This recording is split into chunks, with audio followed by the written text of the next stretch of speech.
Good evening, everybody, and welcome to Brookings, or at least Brookings Offsite.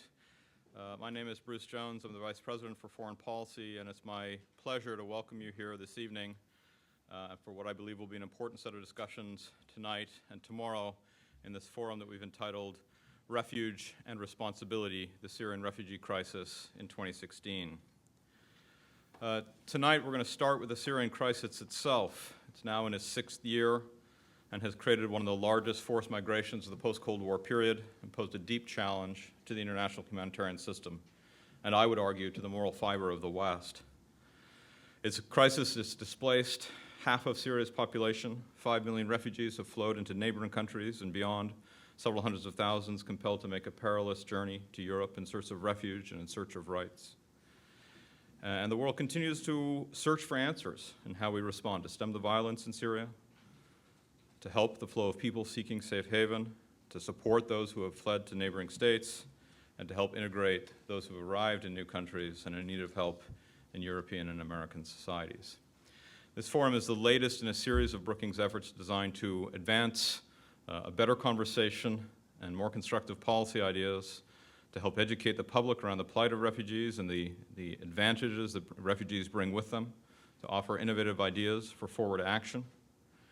We've engaged in workshops and roundtables in the United States, in Europe, in an effort led by my colleague Bruce Katz, working with European mayors and civic leaders who are at the front lines of the European part of the refugee crisis, in work by colleagues working on Turkey, Kemal Kirishi and his colleagues working on the Turkish response, and in every aspect of this issue we've been trying to offer suggestions, create forum for debate, create forum for dialogue, working closely with Syrian American community leaders, Syrian refugees themselves, in both private and in public events.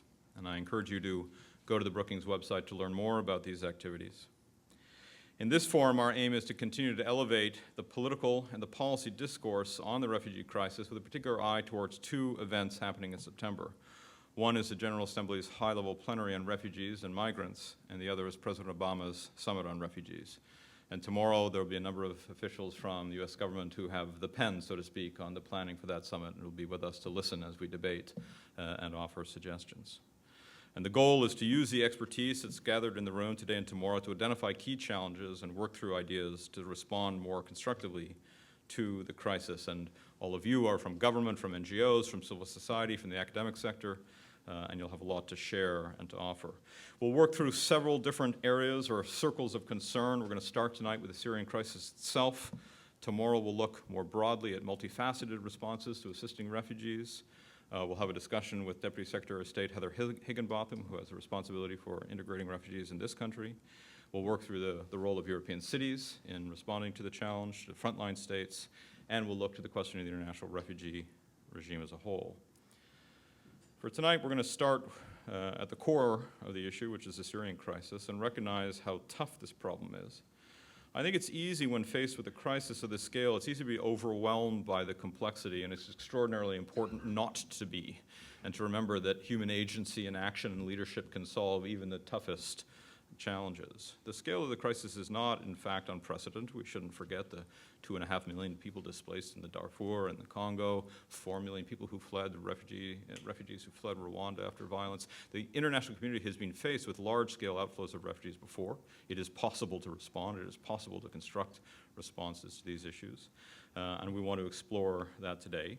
There is no question, of course, that Syria stands apart in the tangled overlay of geopolitical rivalry, insufficient humanitarian response, the complexities of the region, and this extraordinary difficult mix of government repression, opposition, civil war, and terrorist action that constitutes the war itself. And unraveling that challenge, unraveling that web will challenge even the best statescraft and its sharpest thinkers. But the fact of the matter is that we have 4 of them on stage tonight to help us do so and to help us think about this problem as a whole. And I'm extremely grateful to all of them for being here. And it's my privilege to introduce them, and then I'll get out of the way and let them have a conversation. I'm particularly pleased to welcome back to Brookings Senator John McCain, U.S. Senator from Arizona, Chairman of the Senate Committee on Armed Services, and somebody who's been a resolute voice on the need for further U.S. engagement and leadership on the Syrian crisis from day one. The Right Honorable David Miliband, President and CEO of the International Rescue Committee, whose organization has been a leading actor in responding to the refugees, and who himself has been a leading voice on the urgency of the issue and in dealing with the broader international humanitarian challenge. Leon Wieseltier, who's the Isaiah Berlin Senior Fellow in Culture and Policy at Brookings, and who has been a tenacious and eloquent voice in talking to the moral responsibilities of the West towards those in need. I think a particularly important issue at a time of so much anger and fear and hate-filled speech on this issue. I'm reliably informed that it is also Leon's birthday, so a particular thank you for making the effort. And the conversation will be led by David Ignatius, who's the associate editor and columnist for the Washington Post, who will moderate the discussion, but who has also been for many, many years one of America's leading thinkers on the Middle East, and whose opinion pieces have been a clarion call for more serious and more thoughtful action in the Syrian crisis and in the broader Middle East region. As a reminder, this session is on the record. You can tweet about it if you are so minded on #RefugeeCrisis. Tomorrow we will be under the Chatham House rule. But tonight is on the record, and we look forward to hearing from you as well as from the panel. So my thanks to the panel and to you. And David, over to you. Well, thank you, Bruce. Our subject in this panel is the politics of refugees. It's a special privilege for me to be able to moderate a discussion about Syria that has three of the people who I think have done most to keep faith with the Syrian people, with the dimensions of this tragedy since it began in Senator McCain, David Miliband, and Leon Wieseltier. I want to begin with Senator McCain. And Senator, I want to begin by asking you a question that I think everyone in this room and many people around the country would want to put to you today after the terrible tragedy in Orlando Sunday morning. The presumptive Republican nominee, Donald Trump, in a series of statements, long one yesterday on television, said that there is a tremendous flow of Syrian refugees coming toward the country, that his rival, Secretary Clinton, wants them to pour into the country, and then went on to reiterate what's been his call to ban Muslim immigrants. And he went beyond that and said that he wanted to suspend immigration from areas of the world where there's a proven history of terrorism, which would mean all Syrians, all Iraqis, all Pakistanis, if carried to its extreme. And I just need to ask you, with respect, for your response to this. Are these statements in your mind acceptable? Is there a way in which you think they can be changed so that your party and its nominee have a different place in this debate?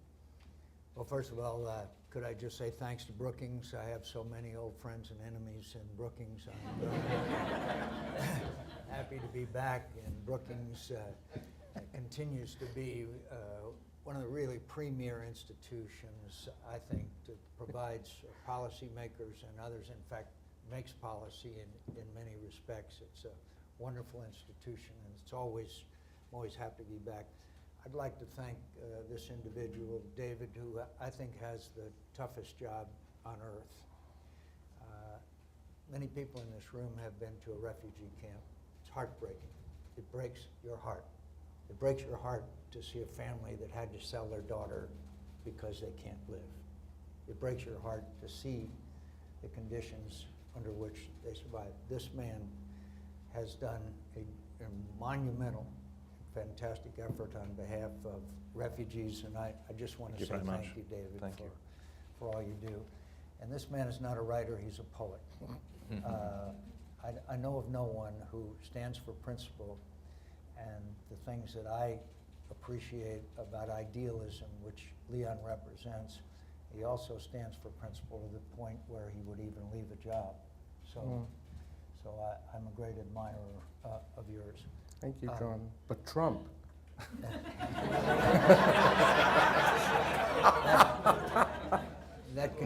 Thank you, Leon. I know that concludes my remarks. Yeah, exactly.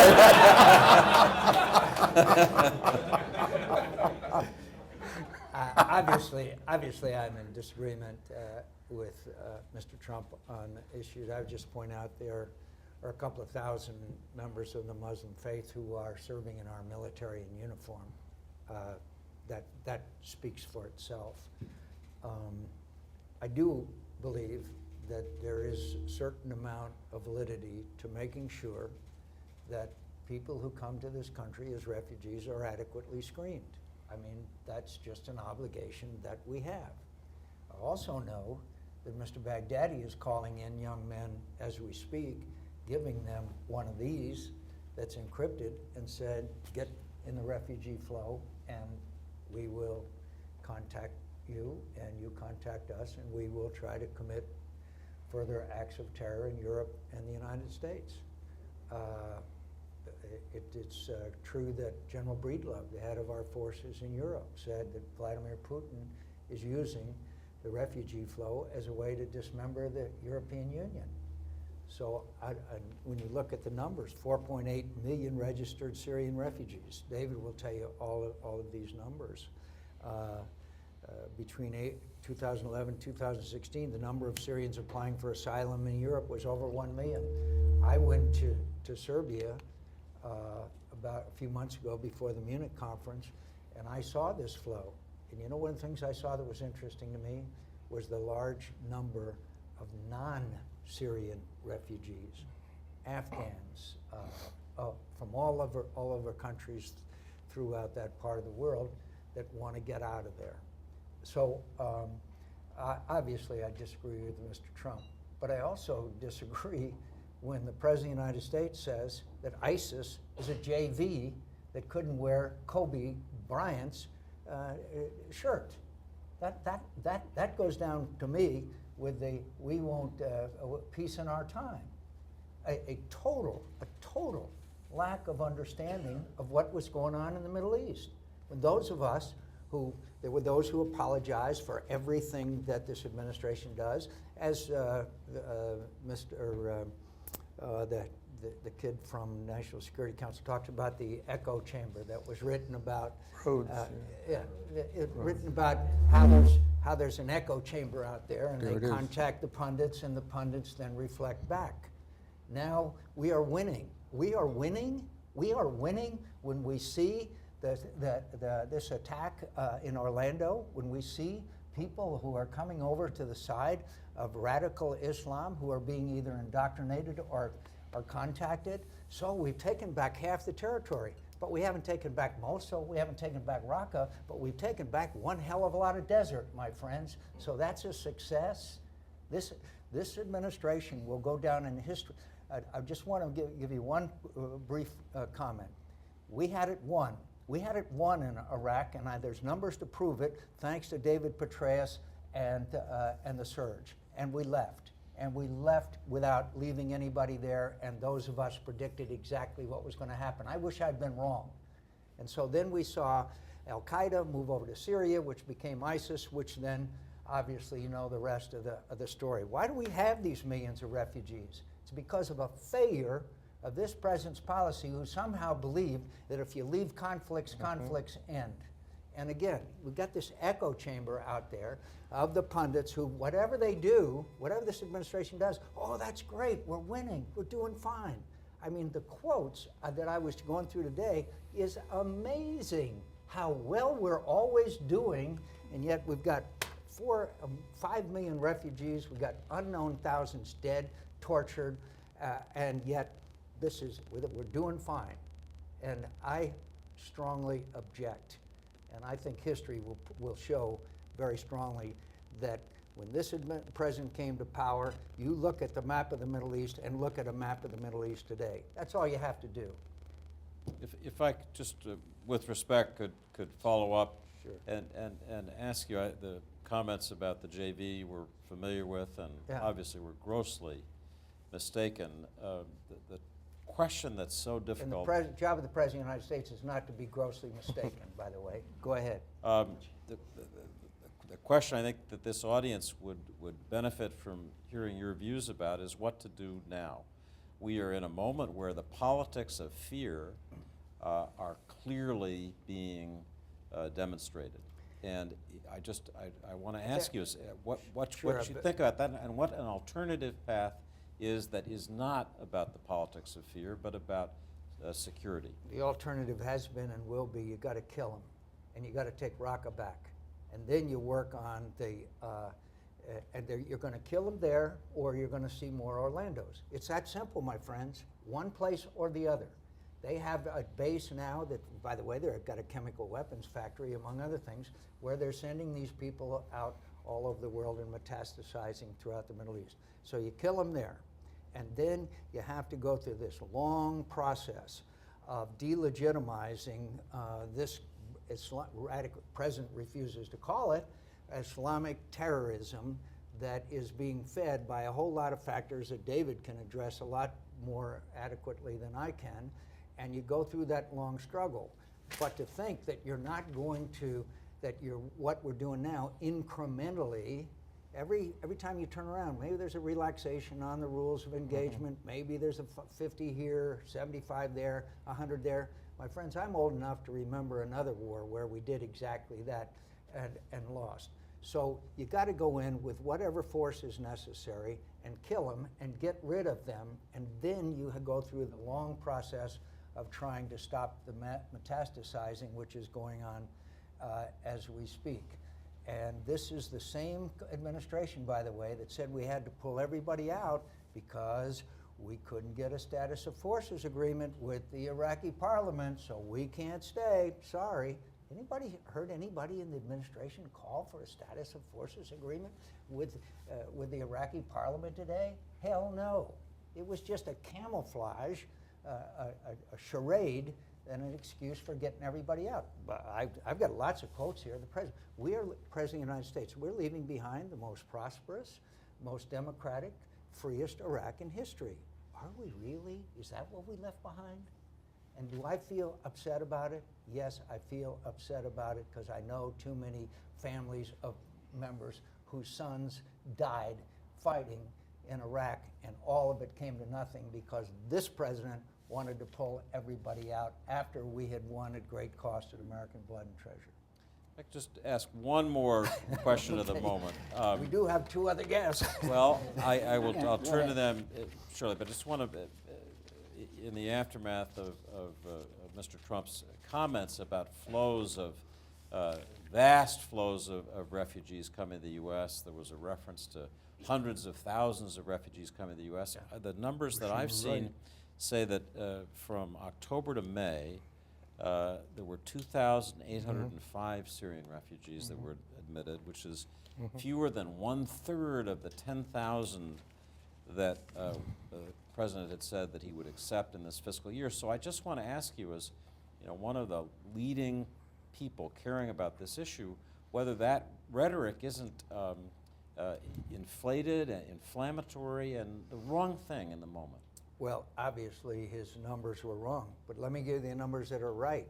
4.8 million registered Syrian refugees. Total number of Syrians applying for asylum in Europe was over 1 million. UNHCR projects 1.19 million people will be in need of resettlement. David Millenbrand can tell you all those things. Those are millions of people that have gone to Europe, in the words of Breedlove, going to dismember the European Union, and those people are fleeing not so much ISIS as Bashar Assad, who's bombing the hell out of them with a thing called barrel bombs and killing them wantonly, now with the Russians doing the same thing. And every time the Russians escalate, our Secretary of State flies over to Moscow with his begging bowl and tries to get some kind of concession from his buddy Sergei Lavrov. So is there a refugee problem? Yes, sir. There is a huge refugee problem, and it didn't happen like an earthquake or a thunderstorm. It happened because of failed policies after we had it won.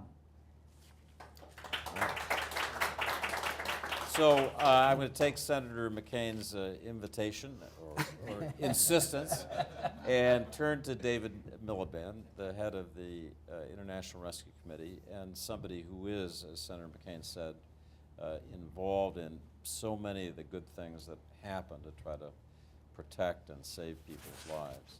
And David, I want to ask you with another political question, because that's what we've been asked to talk about, the politics of refugees.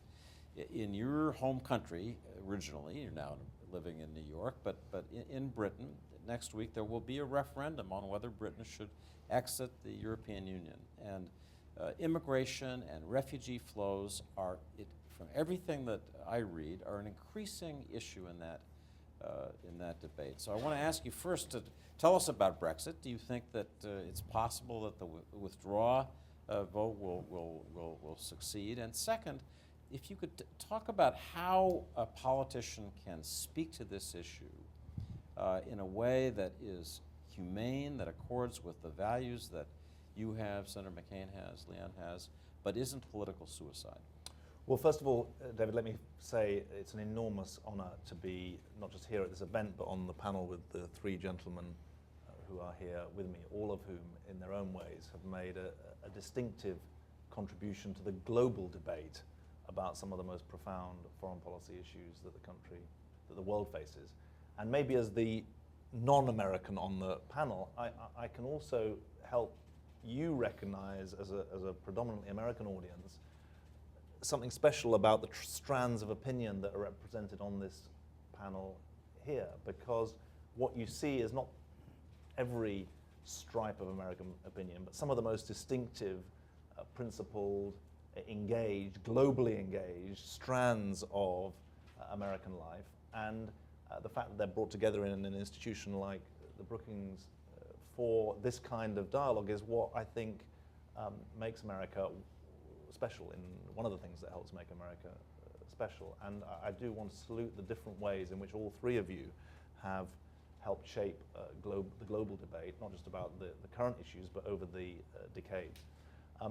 I'm here because the International Rescue Committee is in the unusual position of being both an international humanitarian aid organization in 30 or so countries around the world and a refugee resettlement agency in 29 US cities. So we work in war zones, we work in fragile states, we work on the transit routes, including in Europe, where refugees are, and we work in the US. And maybe in the course of the discussion, we can pick up some of the issues about refugee resettlement here, because the blessings of geography mean that the refugee resettlement debate in the US can be of a completely different kind when it comes to refugees from the Middle East than in Europe. The blessings of geography mean that you're able to organize a pipeline of people to come to this country with vetting and preparation of a completely different kind than is open to European counterparts. In terms of the question that you asked, I can only answer it as an ex-politician, not as a politician.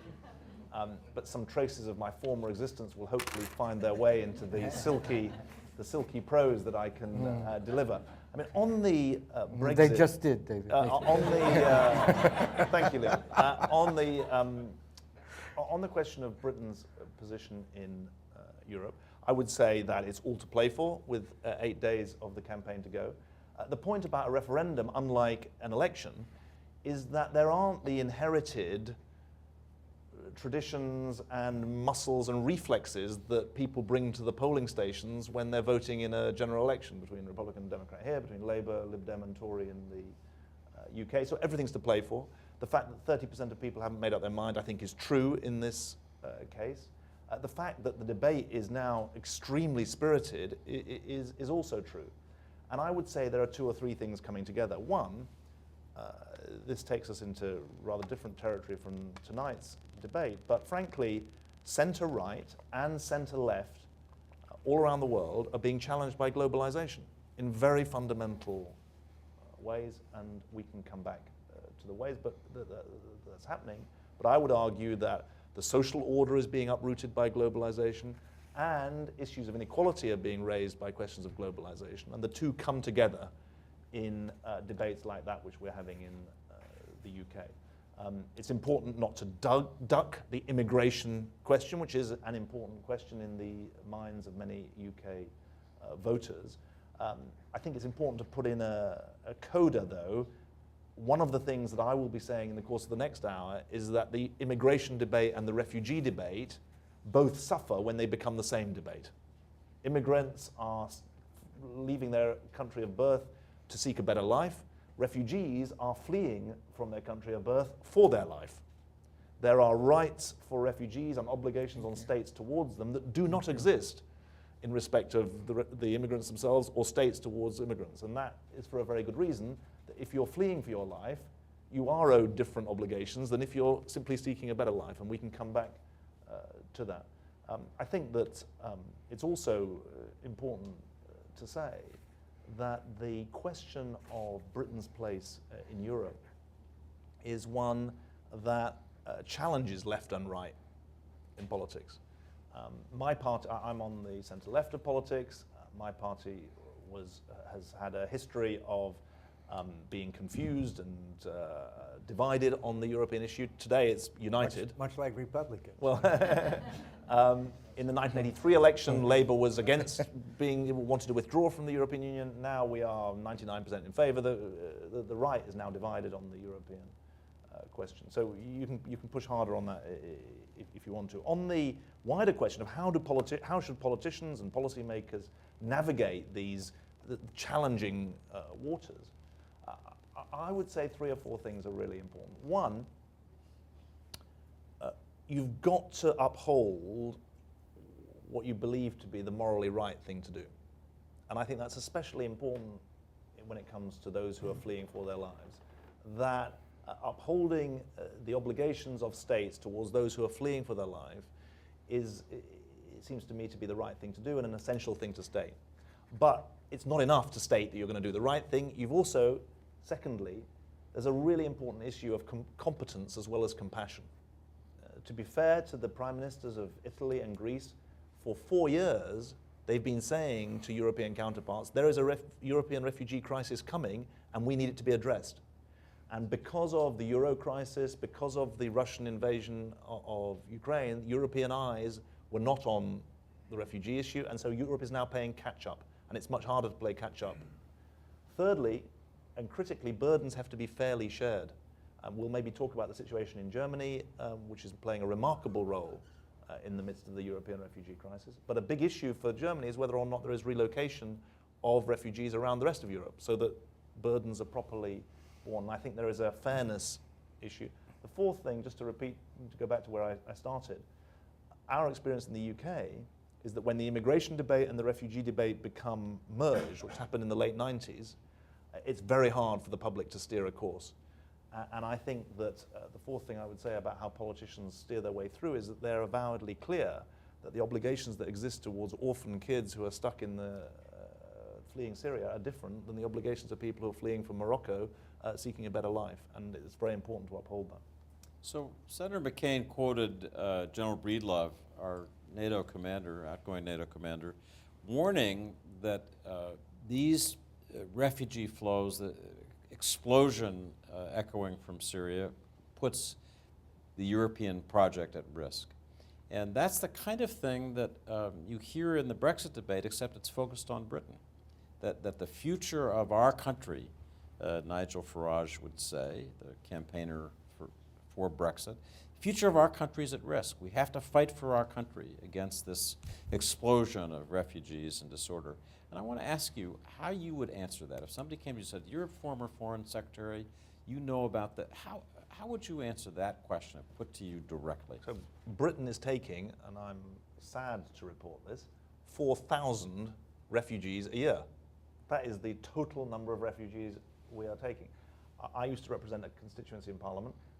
By that number, it would be taking 6 Syrians per year. No one is going to persuade me that 6 Syrians per year in South Shields, which is my constituency, is going to overrun the constituency. What I think Farage, though, is saying separately is that immigration is overrunning the country. Now, the answer to that is that the net migration into the UK is 330,000 a year, but more than half of that is from outside the European Union. So more than half of the people who are coming to the UK are from outside the EU. And all those who are coming to the UK as immigrants, whether from inside the EU or from outside, are coming because they want to make a better life for themselves. The unemployment rate among immigrants is lower than the national average. 2.5% of European immigrants are on benefits in the UK. More than half of those coming from within Europe leave within a year. That's why they don't have a national insurance number. So the first thing I would say to Nigel Farage as an old Senator McCain's former colleague, Daniel Patrick Moynihan, you're entitled to your own opinions, but you're not entitled to your own facts. And we cannot give up. I mean, fact-based policy making is really important to this, I think.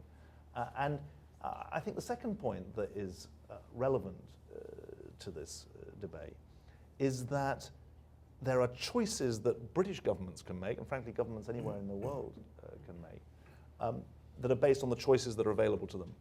And exiting the European Union does not push the continent of Europe further away. In fact, it will lead to the British border guards currently being stationed in France, who do customs checks, withdrawing to the British side of the Channel. And there is a really fundamental debate here, I think, which is about whether or not the Western world, which has been the authors of globalization, whether or not we now turn our backs on globalization. And I think you've got to take on this argument at its core. And at its core, it's about whether or not we have a choice about being part of the modern world or not. North Korea is trying to be separate from the modern world. I don't want Britain to turn into North Korea. And the reductio ad absurdum... That sounds like a good slogan. No, but the reductio...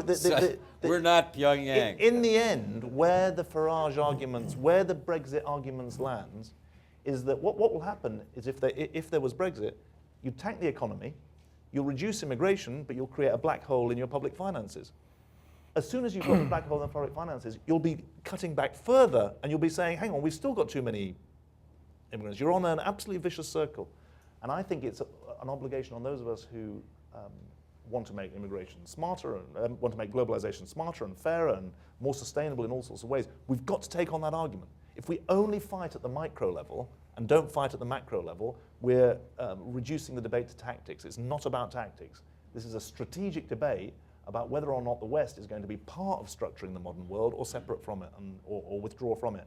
And I think it's a big debate, it's an economic debate, it's a political debate, but it's also a social debate. And we've got to make the case that engaging with the world is the way to manage it, and withdrawing from the world is to put yourself at its mercy. So I want to turn to Leon Wieseltier. Senator McCain described you as a poet, and fair enough, but I want you tonight to be a political analyst. And I want you to think with us about what a successful politics of dealing with this issue, which is just, ripping apart our country, countries in Europe. It's terrible to watch the war in Syria. It's terrible to watch what this issue's doing to the body politic in the West. So you've been thinking and writing about these issues as well as anybody for years. Help us think about that. I think we need politicians who have the courage to speak the truth about the historical facts and the moral principles involved in this. I'll give you two concrete examples, and then I'll back up for some more larger general considerations. So take the first example. The Obama administration has announced that it would accept 10,000 Syrian refugees. Now, this number is an insult to the Syrian refugee community. It is an insult. It is a number, it is such a piddling, what's that old word you're not allowed to use, niggardly number, parsimonious number, that it represents almost an admission of an unwillingness to deal with the problem. But so far, we've had 2,805 refugees, and now the media, the papers are full of excited, hepped-up reports about the great suspense story of whether the administration will make its 10,000 quota. The president is said, who's always said to be anguished about Syria. 2 weeks ago, the president said that he looks at pictures of dead Syrian children, and he weeps because it reminds him of his own children. I must say, by my lights, he forfeited the right to that kind of language a long time ago. But he looks at, he's always anguished about it, and because he's anguished about it, we hear that we're going to do everything we possibly can to admit 10,000 people. 10,000 people will affect this problem not at all, and 10,000 people does not acquit us of our moral responsibilities of this in any way whatsoever. It is an American disgrace that we are now at the edge of our seats wondering whether we will admit 10,000 or not. And somebody has to come forward and say that the United States of America has to admit 100,000 or 200,000. Now, you will say that this would be an unpopular position. And it would be an unpopular, but wait. One of the roles of politics, as Senator McCain has demonstrated throughout his career, is to lead, meaning, you know, the polls before Obama rolled up his sleeves and fought for Obamacare, the polls about Obamacare were terrible. And no one in the White House suggested that the American people, being inhospitable to Obamacare, should not be troubled about this. Instead, the president did, given that he wanted this program, did exactly what he should have done, which is done everything he possibly could to change public opinion. So, for example, no Democratic politician that I know of, I mean, Mrs. Clinton is perfectly right to respond after the attack in Orlando about American pluralism and tolerance and so on. But we need a Democrat or a Republican, but certainly a Democrat and a president, frankly, who will actually get up and explain to the country why the security dimension of refugee settlement in America should not be the dispositive consideration. For example, some of you have heard me say this before. Between 1880 and 1924, 4 million Italian immigrants were accepted into the United States. 4 million. And we got Frank Sinatra and Joe DiMaggio and Enrico Fermi and Antonin Scalia and Al Capone, right? We got Al Capone. And we got nothing with the Irish. Well, you know, that there was something Trumpish about that. I don't like it. It's just and you know, and the mafia came. Does anyone in their right mind suggest that we should not have admitted those 4 million Italian immigrants? So there are all kinds of concrete subjects in which the debate is kind of rigged because our leaders are not prepared to say things clearly. Now, the larger historical truth is that the Syrian catastrophe, whose consequences we're all dealing with now, it would be imprecise to say that the Syrian catastrophe was the result of Assad's savagery against his people. The precise formulation would be that the Syrian catastrophe is the result of Assad's savagery against his people and the refusal of the West to do anything about it. That is why the Syrian... when people like myself and John and others, when we, you know, us warmongers, when we advocated for some forceful solution, we were always told that we cannot say with certainty what the outcome of American intervention of any kind would be, of any kind, which may be true, but I have to say we could say with certainty, and we did say with certainty, what the outcome of no American intervention would be. And the outcome is exactly what we're seeing right now. As a consequence of our offering no resistance to what Assad was doing, we have seen a secular tyranny, a religious tyranny, genocide, chemical warfare, the murder of children, 11 million displaced people, 4-point-something million people on refugees, the potential destabilization of Jordan, Turkey, and Lebanon, the emergence of Russia as a regional and maybe a global power, and the possible resurgence of fascism in Europe. Now, does anybody want to tell me that all of that was not worth 10,000 or 15,000 American troops in Syria? Does anyone want to tell me that because of whatever the spook, the hobgoblin of Iraq was, that arming a Syrian rebel force was not worth it in the light of everything that's happened since? So we have to understand that when the United States does nothing, it's doing something. It's doing something, and that's what happened. And similarly, at the moral level, we have got to get back to a debate about the first principles of American foreign policy. Because under the Obama administration and with the collaboration of Democratic isolationists and Republican isolationists and Democratic withdrawalists and Republican withdrawalists and Democratic multilateralists who really don't want to do anything and Republican multilateralists who really don't want to do anything, the objectives of protection, assistance, and rescue have disappeared from our foreign policy. The objectives of democratization has disappeared from the top of the list of our foreign policy. And if you'll pardon the George Bush-like expression, the objective of spreading freedom around the world has disappeared from our foreign policy. And Obama is going to leave our foreign policy confused about its principles. And liberal internationalism, as we know it, is breaking down as a consequence of So this. I want to push you on how that's rebuilt. Thank you for stopping me, because clearly I could go on. Yes. Well, no, I don't want this conversation to be entirely or principally backward-looking about Yeah. the mistakes that were made, and we said this. And I do want it to look forward, and this is a moment when the American people are frightened, and so I want to ask you again: how do you make the case for this liberal internationalism engagement, but in particular on the refugee question? We say accepting more, accepting.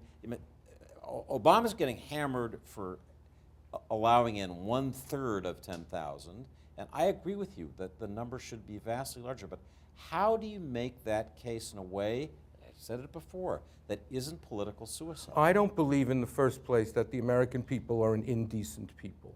I have to say that every time there were beheadings and every time there were atrocities, if you looked at the polls in the immediate aftermath, and I'm not an addicted reader of data, but if you looked at the polls, it was quite clear that if the American government had decided to do something forceful about this, it would have at least plausible political support.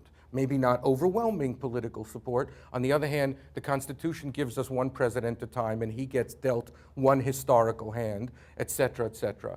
I don't believe, and I know this is heretical, I don't believe that the American population is war-weary. I really don't. I think that, we lost soldiers in Afghanistan, we lost soldiers in Iraq. There were, I think, 2,000 some wounded in Afghanistan and 4,000 some dead, and 4,000 some in Iraq, and there are the wounded. We have a volunteer army. The idea that the pain of these wars was evenly dispersed across the American population is silly. I think the American people need to be told that we are a good people and a powerful people, and that whereas we do not intend, as John Quincy Adams said, to go searching after monsters to destroy, sometimes the monsters present themselves, and that we are the ones who should go destroy them. I think it would take some political courage. It would have to be repeated ad nauseum. But then again, there are many things that political people repeat ad nauseum if it's something true. Right? But so I think, in fact, there is a lot of political work that needs to be done. Moreover, it is not too late to create a safe haven for refugees in Syria. It is not too late. To think about forming some sort of Syrian force, if only so that when the day comes that Assad falls and a new government is formed in Damascus, that there be some element of that government that owes the United States a damn thing, that owes us anything. So, the idea that, so you're right to say that it shouldn't be backward looking, but again, in Washington, everyone has this idea that maybe 2, 3, 4 years ago we could have, when of course, as you recall, 2, 3, 4 years ago, they were saying exactly the same thing. It's not too late. Don't get me wrong. I don't think anything will happen as long as this president is in the So White I want to Could turn I- to Senator Yes, please. Could I just Sir. mention, add a little bit onto that? One is that America, I'm sorry to tell you this, America is the indispensable nation. The reason why the 20th century was called the American century is because of what America did. And we didn't always do it right, and we did a lot of things wrong, and there's ways of looking at history, and we should have done this or should have done that. But if we had completely withdrawn from Korea after the armistice in Korea, I don't know what Korea would look like today. I know what it looked like then. It was a terrible landscape dominated by a total dictator named Syngman Rhee. What would have happened if we'd abandoned Japan and Germany to their own devices after World War II? And what is brought up by Mr. Trump and others is Libya. Oh, we never should have gone to Libya. Well, we killed Gaddafi, Right. who was on the gates of Benghazi with artillery and tanks and was about to slaughter a few thousand people. The same reason, frankly, why we went to Bosnia, why President Clinton had the courage over far right of Republican objections to go to Bosnia, and now Bosnia stumbles along, but it's a hell of a lot better off than it was at the time. And Libya, we killed Gaddafi, and we walked away. We walked away from Libya. And I could tell you the times I called people in the administration, including my friend John Kerry, said, get over there. We got to secure the weapons caches. We got to help them with their border. We got to help treat their wounded. They had something like 20,000 wounded with no way of taking care of them. And we could have sent a hospital ship over there, and it would have been a great signal of American commitment. We didn't help them with anything. We walked away, and guess what? The situation deteriorated. My point is that no, we can't fight every fight. We can't put out every fire. We have to make decisions as they come along. But the fundamental principle of American leadership is that without it, then a lot of bad things happen. And yes, they don't spend enough money on defense, and yes, they're leeching off of us, and yes, there's the nuclear umbrella. All of those things are true. But there was a peaceful world for 70 years, primarily because of American leadership, and I'm sorry to say it required American sacrifice. I'm proud of America. I'm proud of what we've done. I'm proud of the people, the young men and women that are serving in the military. By the way, we just lifted all restrictions on a combat role for women in any part of, I'm sure that women will applaud that. Okay, so, and we're going to register them for selected service. Oh no, but anyway, so I just to conclude with this, David, when America leads, it's at great sacrifice, but the rewards for America over time are incalculable. So I hear in that, as clearly as it can be articulated, the argument against an approach that says America first and subordinates our international role. And so I think that's... Well, you and I are old enough to remember either history, the period following World War I, the America Firsters. That's what's interesting when we say America First. Yeah. Those of us who know history know what that meant in the 1930s. And we know that there was, following World War II, there was the Taft wing and the Eisenhower wing of the Republican Party. At least we remember it. There's always been this tension within the parties and within the nation, would draw from the world. And when we've done that, again, the lessons of history we've had to repeat time after time when that aspect of American isolationism prevails. Can I just pick up, let me make one public service announcement, which is that it's harder to get to the US as a refugee than under any other route. Right. Let's not forget that. It's Which harder is to get, why it's harder to get a refugee visa than it is to get a visa as a student or as a tourist or anything else. Which is why, by the way, if you were ISIS, getting a terrorist over as a refugee is the dumbest way you could possibly do it. It's just really important to have that in mind. 18 to 24 months, 12 to 15 different government agencies, biometric tests, and the burden of proof is on the refugee to prove that they're going to be a safe and productive and patriotic citizen. So let's all remember that. But let me just want to flag that the politics of the fight against jihadism is not just our politics. There's politics that's going on in the Middle East and elsewhere. And there are three dimensions that I think are just worth flagging because they're important to the overall mix of this argument. I always say that refugee resettlement in the US is the right thing to do. It's a practical thing to do because of this security point and other things I've just made.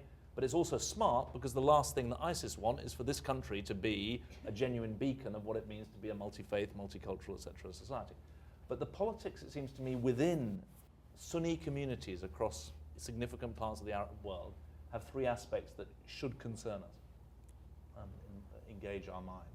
One is obviously the sectarian issue, which hasn't been discussed yet, and which is been growing in significance, without wishing to be alarmist about it. Certainly in a country like Pakistan, if I think about that, 20 years ago, 25 years ago, people wouldn't have been asking in Pakistan, are you a Sunni, are you a Shia? It was a much less potent issue. There's a sectarian element to the politics in significant parts of the Muslim world. Secondly, there is an issue of the relationship of citizens to their own governments. There's a political reform question, and Remember in Syria in 2011, in Daraa, it was a demand for accountable government that started this off. But the third aspect to the politics that's used by jihadists is about how we conduct ourselves, and that engages the West. And as we discuss the politics of this, I think it's important to remember that we're in a politics that is genuinely global, and there's no such thing as local politics. So because we promised Senator McCain that he could leave at 11:15. We're That's all right. reaching. Go ahead. Go ahead. Are we all right? As long- Yes, Well, sir. so Go as so long as- let me turn back to Senator McCain for just a follow-up to something that Leon mentioned. Leon talked about the fact that we could be creating safe zones for refugees in Syria today. You have been arguing for this policy consistently now for, 5 years basically. And I want to ask you. Had great success. You have not had much success. The only person who, at the top of American politics who you've convinced about it, I think, is Secretary Clinton. But I do want to ask, if Donald Trump should be elected and as our next president, he's going to turn to you for advice. And I want to just get a preview of what you would say to him, a person who's running really against deeper American involvement in a lot of these things, what you would say to him about why we should create that safe zone, why we should put American soldiers at risk, and how you'd make that case to him. Thank you, David. I do not know Mr. Trump. I think I've encountered him a couple of times, but I don't know him, so I can't relate firsthand. What I do know so far, he does not seem to be listening to my wing of the party or my wing of America that believes, because I think there are many Democrats that feel exactly as I do. So I obviously would advise him on the no-fly zone issue, some relief for the refugees, but probably very important place where we could really arm and train and equip forces which would then hopefully succeed. So look, all I know, frankly, is what's reported in the Washington Post, okay? and that is that Mr. Trump is not, people keep saying he's going to listen to fill in the blank, but that then he comes out and gives a speech where obviously that's not the case. So, but You'd also have to show him where Syria is. But what I would recommend to him, David, very quickly, call the people who succeeded. Call the smart people. Call the ones that are most respected. I'm talking about people you and I respect. Ryan Crocker, David Petraeus, Robert Ford.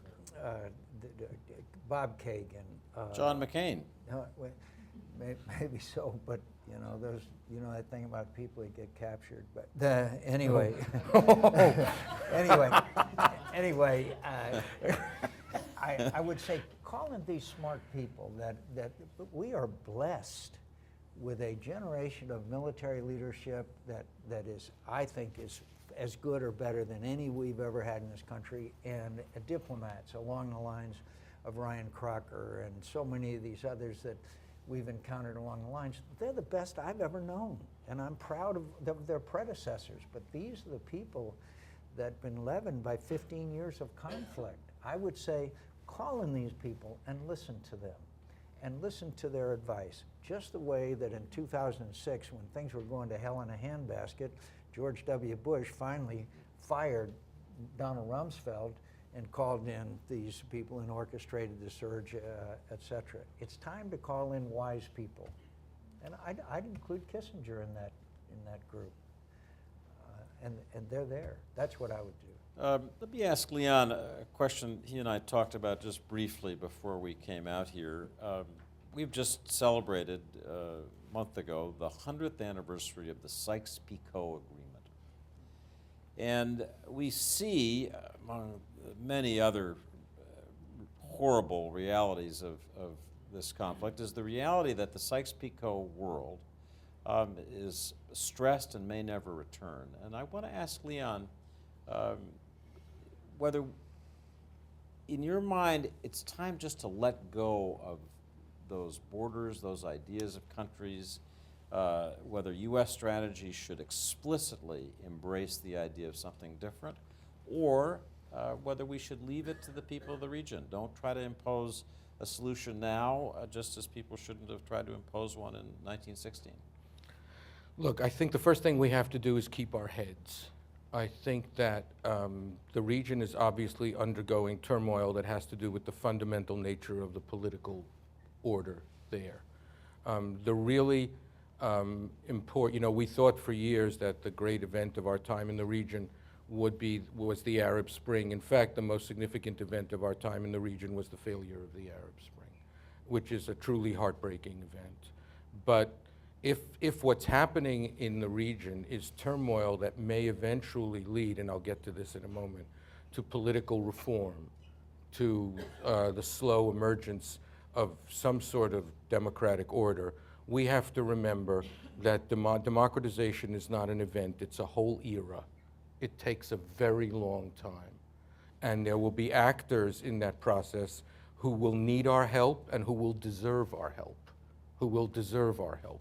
There are dissidents and democratizers and good people in all the Arab and all the Muslim countries, some of whom are struggling at great personal risk to try to reform their societies.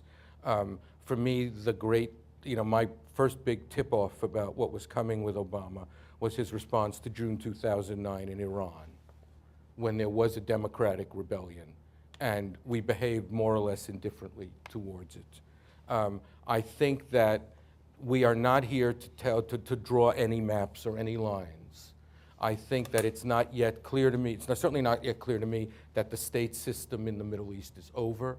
I think that if the borders were all to dissolve, terrible atrocities would cross all those former borders. The idea that that would be some improvement seems the opposite of the case to me.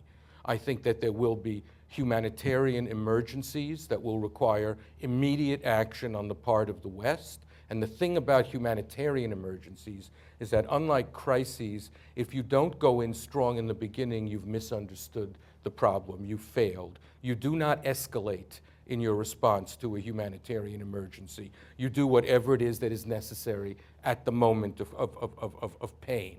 I think, as I say, there will be actors that we should support, and really not only with hard power, soft power, smart power, sometimes dumb power, which is another word for boots on the ground, I guess. But I think that we have to keep our head. Just power, I think, would Well, do it. power is fine, but we're so interested now in defining power in every way but military power. So we've got to use soft power, or smart power, or exquisite power, or incredibly refined power, or power, cultural power, anything but force, when in fact sometimes force, and by the way, not a lot of force may be necessary. The other thing that's happened is that the White House now defines the alternative. The alternatives are leaving things approximately as they are, or of course providing inconsequential help, like 50 special operators, or meals ready to eat for Ukrainian soldiers, or things like that. Leaving things approximately as they are, or repeating the war in Iraq. I don't know a single person, do you, who wants to repeat the war in Iraq, who wants to put that many boots on, nothing. It's a total boogeyman. But sometimes there will be problems in this region over time that will require the use of Western force on behalf of certain elements that are deserving of our support. So as I say, this is going to be a very long and nerve-wracking period in which, A, we have to keep our heads and not think that if the problem isn't fixed immediately, then we have to get out, because it's just, it's hopeless. You know, in the West, it took, 250, 300 years for democratization to take place? We were talking about this the other day, and I said that, John Stuart Mill was not born the morning after Thomas Aquinas died. That's not how it happened in the West. People were burned, and books were burned, and it was, and as a consequence of liberalism, we had both fascism and communism, which together accounted for the deaths of more innocent people than any other phenomenon in human history. So we have to recognize that we're in for a long struggle and that we should support people who are on the right side of that struggle. It's a historical vision that we need, So- not just crisis management. Senator McCain, one thing I've seen in 35 years of visiting the Middle East is when you talk about the right side, it goes village by village sometimes. And in particular right now, Kurdish people think that the right side is a country called Kurdistan, whether they're in Iraq or in Syria. And a big question that I would put to you as a person who's been thinking about this deeply for so many years, should we tell our Kurdish friends, the toughest fighters we've had in this fight, brothers and sisters, we're sorry, but this is not the time for you to assert your nation? Or should we, as the Barzanis have been saying privately, this is it. This is our moment. We want our country. How should we think about that? I think it's one of the toughest questions that we face, David, and I'm glad you raised it because on the one hand, we know that they're really the only effective fighters, as you know. Perhaps some of the Shiite militia or Hezbollah in Syria or the Iranian Revolutionary Guard are somewhat effective, but I think we know that the Shia militias compared to the Peshmerga are pale and insignificant, which is why the Peshmerga are the ones that have achieved most of the military achievement, and also presents us with a dilemma when Shia militias take over largely Sunni populated areas. And as you know, sometimes that ends in a very tough humanitarian situation. And as we know, there's different gradients of the Kurds. The PKK, which is clearly a far more terrorist-inclined organization, and then there's the other ones. And there is the ambition of the Kurds for their own homeland. They're the largest ethnic group in the Middle East that does not have their own country. I think that some of this is going to be dictated by facts on the ground. If the Kurds continue to fight well and continue to establish spheres of influence, they're going to have a de facto homeland. And how the other countries in the region, particularly the Turks, react to that, I'm not exactly sure. As you know, Erdogan views this Kurdish movement with as much seriousness as he does Bashar Assad and ISIS.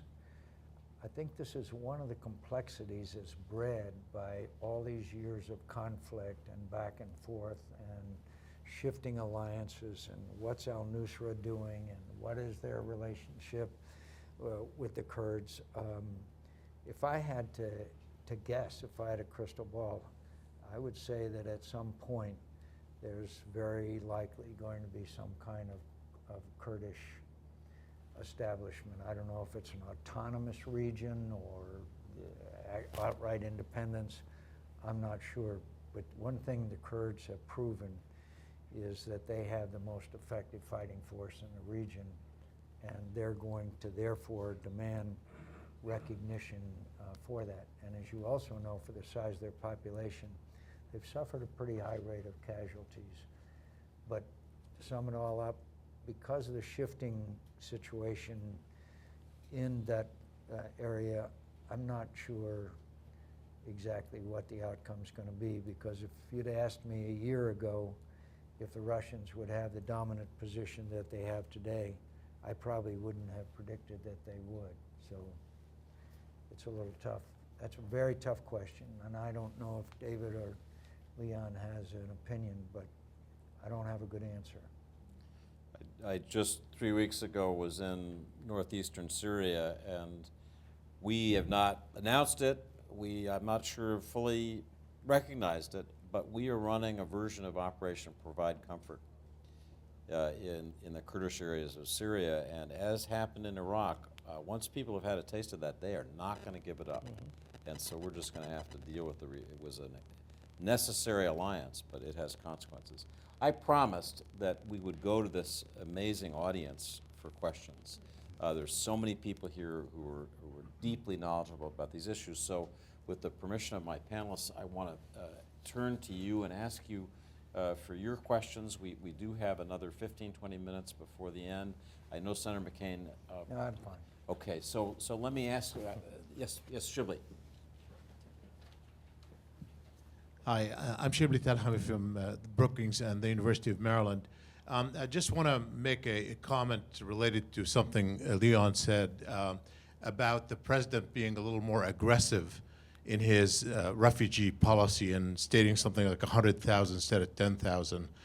And I want to say something in support of it. I just released a poll yesterday at Brookings on American public attitudes toward refugees, broadly from the Middle East, but also from Syria particularly.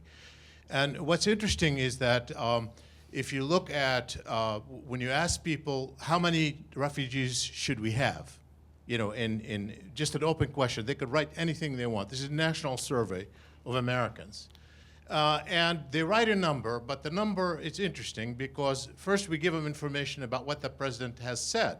So we say our current policy is that the president wants to accept 10,000 this year. How many do you think it should be next year? So what you find is that the numbers they give, they write, the median is about 10,000 to 15,000. So that's, you know, they're getting the cue for the president. When you ask them about the actual number, the average, the mean is much higher, is over 50,000 actually. And that even for Republicans, over 30,000. So obviously what the president does set a certain expectations, you know, from the public. And the public isn't obviously preoccupied with numbers, it's really an issue. And so for example, over 50% of the American public say they feel a moral obligation to help Syrian refugees.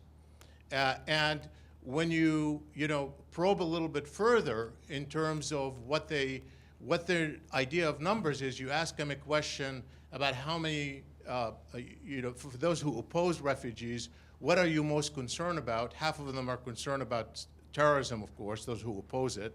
Half of them are concerned about economic burden.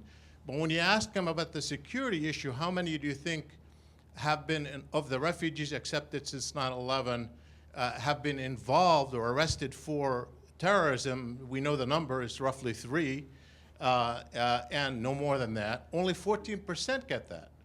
Only 14% say less than 5, and most of them have an exaggerated idea. More than a quarter of them think it's over 100. So obviously these numbers aren't, and look at the numbers that have been talked about by one of the presidential candidates saying we're accepting hundreds of thousands of them.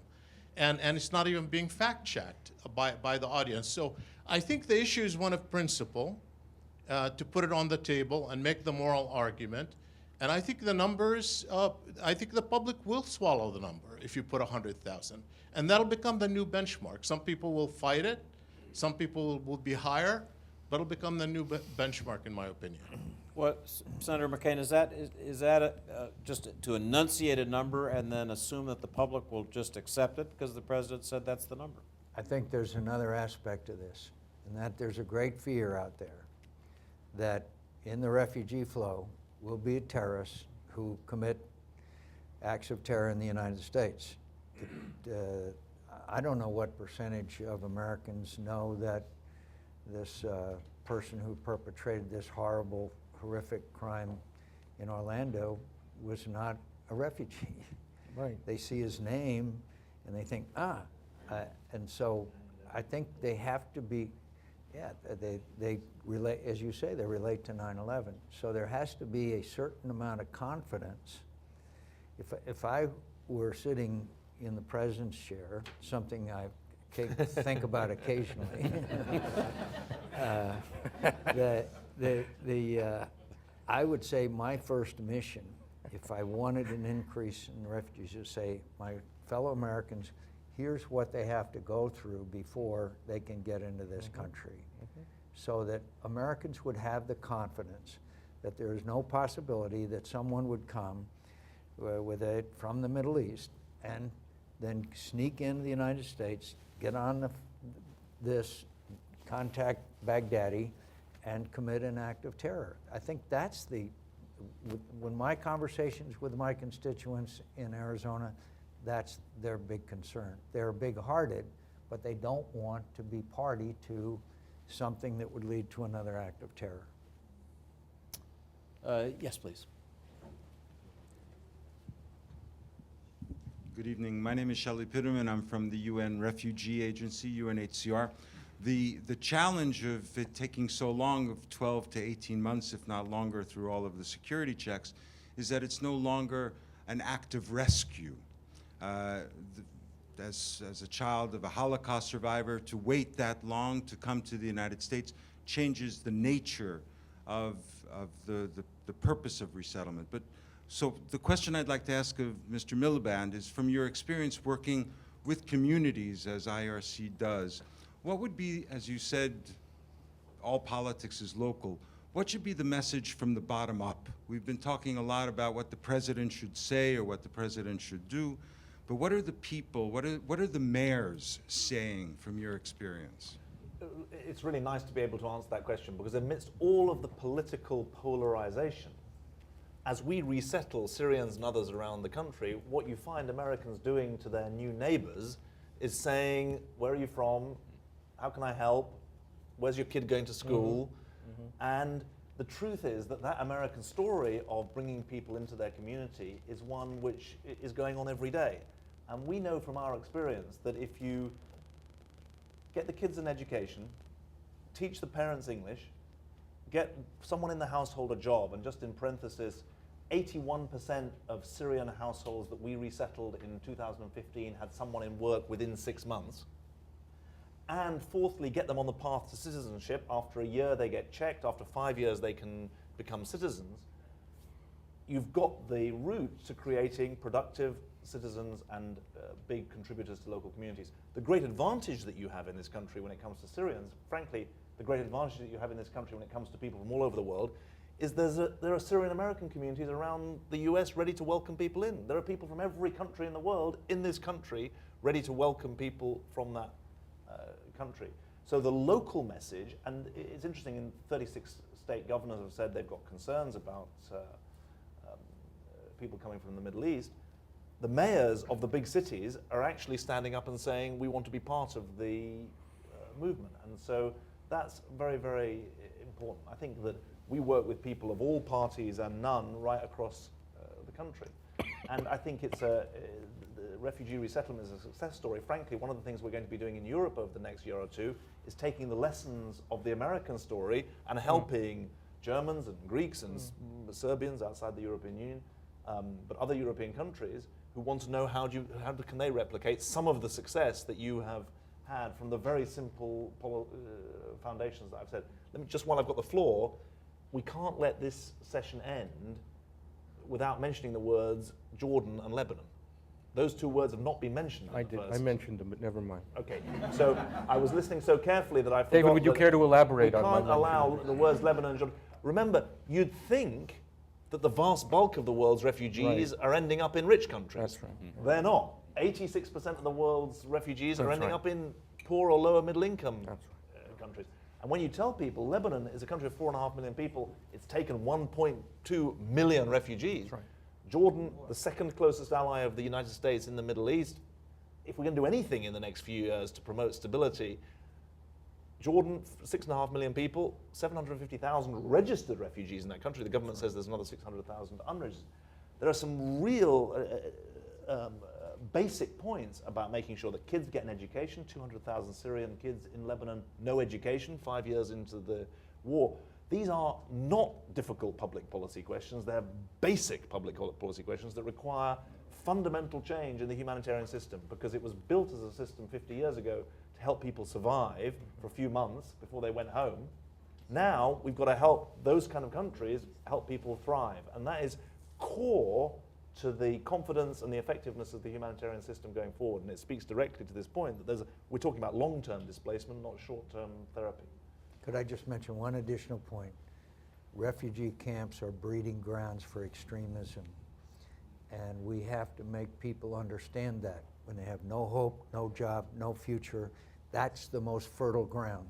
that breeds the kind of problem that's going to be with us for a long, long time. The longer some young man or young woman, but particularly young man, stays in a refugee camp without any hope or any future, the more conducive it is for that person to embrace this radical, unacceptable form of Muslim faith. Yes, please. 90% of Syrian refugees are not in camps, just to follow up on that. Yep. Yes, and ma'am. I've been to camps with 20,000, 30,000 in them. So, Please. following up on that, Here's a microphone. Thanks. I'm Emily Arnold Fernandez. I'm the director of Asylum Access, and we are a refugee human rights organization. And we are talking a lot about resettlement here as one of the ways that we can share the burden, but we're not talking about money flows, and we're not talking about the fact that European and US, North American governments are providing billions of dollars toward refugee response, and that almost none of that money is flowing to local advocacy organizations. Who's going to change the law that says all refugees in XYZ country need to live in camps? No refugees can work. The people who are going to change those laws are not the current actors in the humanitarian aid system. They're locals, right? A foreigner like me isn't going to come in and tell the Jordanian government what to do and have any hope of being listened to. And so how can we start to direct some of those funds? And this is my question particularly for you, David, and John, you also may have some ideas about this. How can we start to direct those funds to local organizations that have the capacity to do the hard legislative advocacy work that needs to be done to create a framework where we can have local integration and long-term solutions? Look, very directly, the biggest and most positive thing that's happening in the humanitarian sector at the moment is the newfound interest of the World Bank in being a major supporter of fragile states with a very simple deal. We, the World Bank, will extend long-term financing to middle-income countries, which they're currently banned from doing. I mean, the World Bank is currently banned from working in Jordan and Lebanon, but by October it will change it. We will give you long-term economic support for the renewal of your economy if you're willing to give work permits to refugees. And out of the London summit in February this year, there was an agreement that across Jordan, Lebanon, and Turkey, 1 million work permits would be issued to Syrians, in return for which the World Bank was promising $40 billion worth of 15-year financing for economic infrastructure renewal. That's the kind of deal that can offer hope to people in the region, both host communities and refugees. And by the way, that's the kind of deal that in the end will be needed to close the refugee camps in Kenya and elsewhere, because this is a global issue, not just a Middle East and Europe issue. That's a wonderful takeaway, to create incentives for people to bear the burden, do the right thing. Yes, sir. Thank you. Hold on a sec. Microphone's coming. Microphone, okay. Thanks. My name is Amin Awad. I'm the director of the Middle East and North Africa for UNHCR, and I have direct responsibility toward the Syrian refugees and the implication in the surrounding countries. You know, it's true. I agree with my colleague here. We're talking about the resettlement, which is a fraction, and it adds up to only being a symbolic gesture to receive people, not as a total solution. The most important thing is we have 4.8 million refugees, as Senator McCain said. More were not registered with UNHCR, so we may have about 5 to 6 million. But we are aware of this fact, and we want refugees to be close to their countries because there will not be Syria if all of them disappear. What I call the Great March towards Europe actually was a benefit for Europe and a minus to Syria.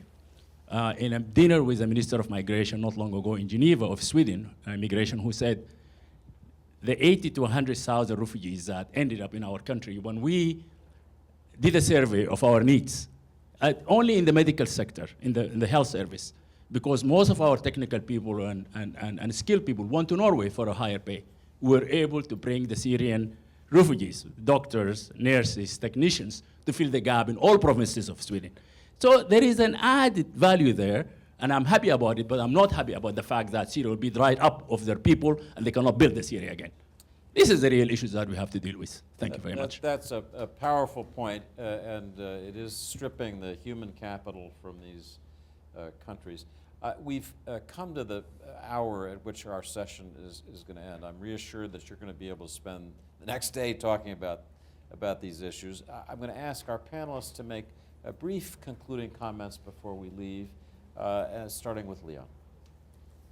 I guess what I would, I want to conclude, I know this is backward looking, but I recently had occasion to do some historical research or reading, and what I want to report is that when I went back and looked at the debate about the docking of the St. Louis in the United States, or rather its refusal to let it dock here, and then when I went back and read the protocols of the Avian Conference, what I discovered was that every single argument that we hear now against Syrian refugees, every single one was used in those pseudo debates, that these people are foreigners, that we don't know them, that there's just been a depression and they're going to take our jobs.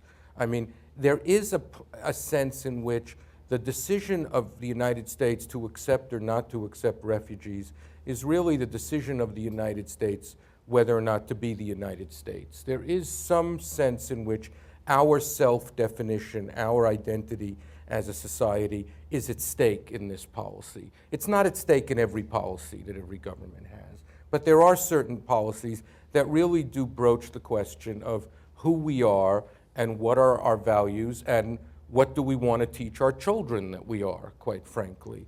And I think that it's safe to say that we are at such a moment now, which is why there is so much ugliness in our politics, because those moments always bring out not just our better angels, but our worst demons.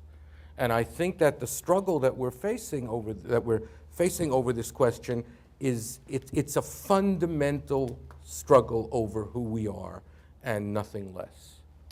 Senator. I agree with the final words that Leon just uttered. There's the bad angels of our nature, the demons, and there's the good angels of our nature. And what we need is leaders who will appeal to the good angels of our nature. That we are a nation of immigrants, people who came here voluntarily unless they're African American. And the greatness of this nation is that there's been an infusion of fresh blood and vitality into our country for generation after generation after generation. I'm proud of America. When they talk about make America great again, I still believe that America is the greatest nation on earth. How many of us remember the days when we had to wait in gas lines for hours because the OPEC had their hand on the spigot? Now we're energy independent. Would you like to be China? Anybody ever been to Beijing on a day when you can't see a block? Would you like to have the problem that they now have bred with this one-child policy for all of these generations? Or would you rather be the Europeans, where we're now seeing strains that have been articulated already in our conversation? So I believe in America. I believe in the fundamentals. I believe in the strength of America. But I also think that from time to time, and America is in a period of crisis, that leaders have emerged who have appealed to the better angels of our nature. And sometimes that means some sacrifice. Sometimes it means maybe changing your mind. But if we emphasize the initial goodness of the American people, who time after time in crisis have risen to the challenge, then I'm confident about America. And I think that this may be one of the most seminal elections certainly in modern times. David. Well, let me pick up on both those two comments. The good news is America is the indispensable nation. The bad news is America is the indispensable nation. And I think it really is important to recognize that when it comes to being an agenda setter, America has the potential to be an agenda setter. When America decides not to set an agenda, then others can. And that role imposes enormous burdens and responsibilities on this country, but it also gives you a unique opportunity. And one thing I would say is that there remains a huge constituency in Europe to partner with American leadership. I don't want to add to your burdens, But I think that the decisions you take in the next 5 to 10 years, and whether or not Europeans follow them, will have massive implications for the future of the European Union. That's true in the Middle East.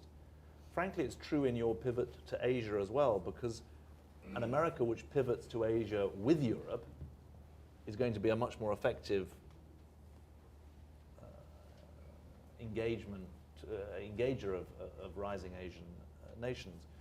And I think that that speaks to the kind of fundamental discussion and debate that my co-panelists here have spoken to, because it's true that the balance of power in the world is different today than it was 30 years ago, but it's not true that America has lost an absolutely critical, pivotal role in defining the global order. And I think that we're at a stage when the need for a rules-based order has never been more obvious. And this is a country that's got an absolutely critical role in helping to define progress towards that rules-based order. And the two most interesting questions in global politics over the next decade, it seems to me, are first, does America decide to commit itself to helping to shape a rules-based global order? And secondly, if it does so, how does China respond? Does it want to opt into a rules-based global order or not? My bet, actually, is that the Chinese would opt into a rules-based global order. I think it would be in their interest to do so. But I think those two questions will have to be answered in that order. The question will come to you before it comes to the Chinese. So, as I said at the outset, these are three people who have kept faith with the moral dimension of this issue, and please join me in thanking them.